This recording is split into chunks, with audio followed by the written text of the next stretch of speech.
Javi atawekaje timu yake. Anyway, tunawashukuru sana Kalynda e-commerce company kwa kuwa pamoja nasi. Tunawashukuru sana na tunakushauri na wewe nenda uende ukawekeze huko. Hawa ni waendeshaji wa biashara wa kimataifa, wanatumia mtandao na wanatueleza kwamba kuna mabadiliko mengi ya taratibu za soko la kimataifa la rejareja na biashara ya kielektroniki, lakini kiwango cha kupenya kwa rejareja kinaendelea kuongezeka kila siku.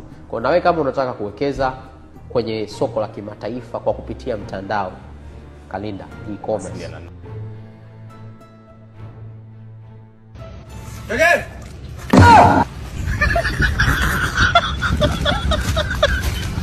Yun.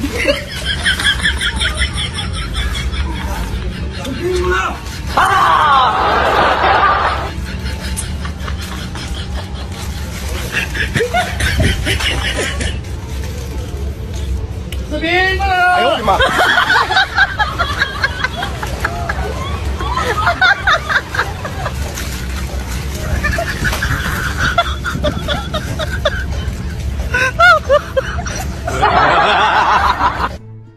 Likey.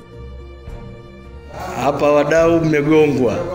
Wadau mmegongwa.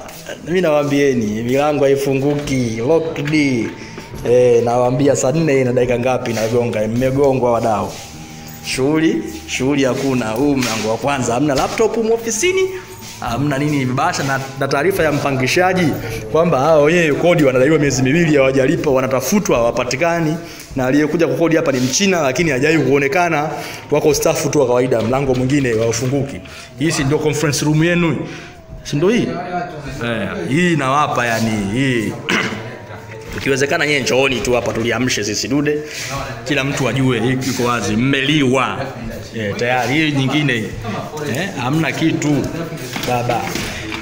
Mlango locked. Na usukuma mpaka atakadivunje huu haufunguki. Tayari ngoma imekwisha.